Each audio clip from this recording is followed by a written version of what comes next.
Assalamualaikum warahmatallahi wabarakatuh. Salam sejahtera untuk kita semua. Bagi yang menonton video ini dimanapun berada, mungkin pernah mendengar atau tahu dengan yang namanya primbon atau larau.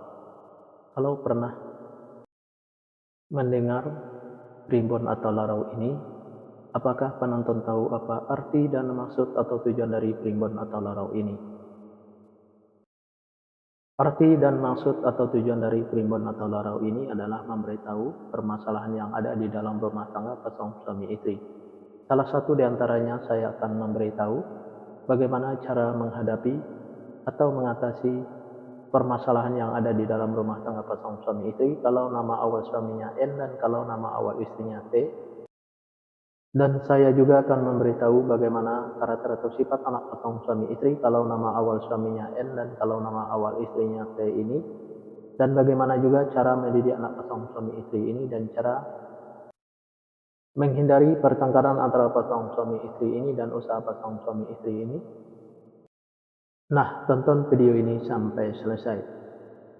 Sebelum saya melanjutkan video ini, saya informasikan bagi yang menonton video ini mungkin ada yang ingin berusaha dan ingin usahanya berkembang maju dan sukses, silahkan hubungi saya, silahkan saya bantu untuk membuatkan nama usahanya atau nama toko dan kiosnya yang cocok dengan nama pasangan suami istrinya.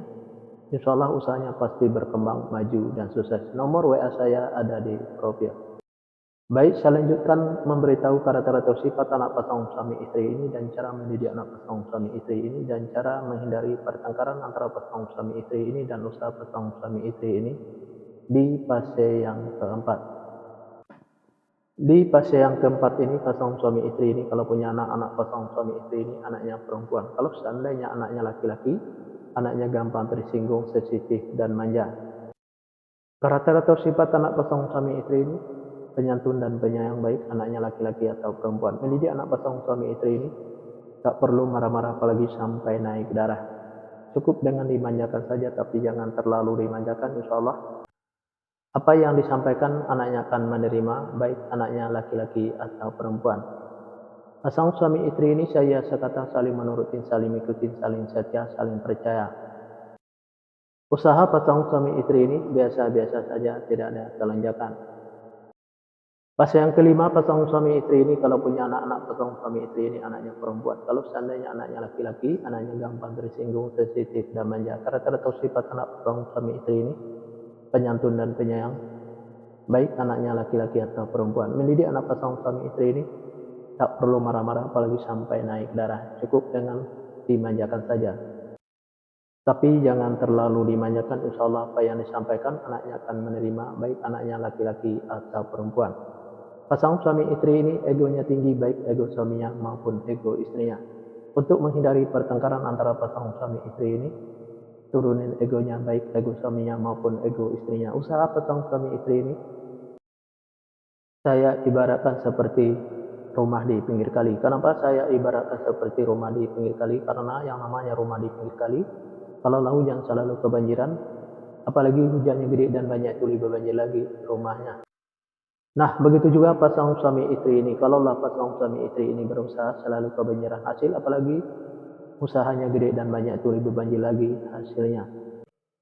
Fase yang keenam pasangan suami istri ini kalau punya anak-anak pasangan suami istri ini anaknya perempuan. Kalau seandainya anaknya laki-laki, anaknya gampang tersinggung, sensitif dan manja. Karakter atau sifat anak pasangan suami istri ini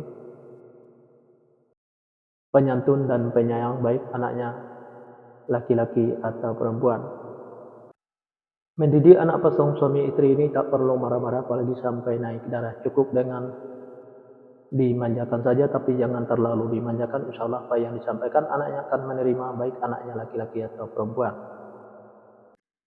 Pasangan suami istri ini saya kata saling menurutin, saling ikutin. Usaha pasangan suami istri ini saya ibaratkan seperti air laut. Kenapa saya ibaratkan seperti air laut? Karena yang namanya air laut itu dari dulu sampai sekarang mungkin sampai nanti nggak bakal habis-habis sebelum air laut itu berpisah dengan bumi. Nah, begitu juga pasangan suami istri ini. Hasil usaha pasangan suami istri ini nggak habis-habis sebelum berpisahnya pasangan suami istri ini. Di episode yang kedua ini atau episode yang terakhir ini, Yang menonton video ini mungkin ingin tahu karakter atau sifat anak pasangan suami istri dan cara mendidik anak pasangan suami istri dan cara menghindari pertengkaran antara pasangan suami istri dan usaha pasangan suami istri. Kalau nama awal suaminya T dan kalau nama awal istrinya N. Nah, silahkan tonton video selanjutnya. Yang menonton video ini juga mungkin ingin tahu karakter atau sifat anak pasangan suami istrinya dan cara mendidik anak pasangan suami istrinya dan cara menghindari pertengkaran antara pasangan suami istrinya dan usaha pasangan suami istrinya. Nah, tulis saja di kolom komentar nama lengkapnya dan nama lengkap pasalnya. Insya Allah akan saya jawab dengan video. Nah, hanya itu yang bisa saya sampaikan. Mohon maaf kalau ada kata-kata yang salah. Yang salah itu pasti dari saya, yang benar dari Allah. Pertama, saya mulai dengan Assalamualaikum. Sekarang sesudahi wabillahi taufiq wal hidayah. Assalamualaikum warahmatullahi wabarakatuh. Salam sejahtera untuk kita semua.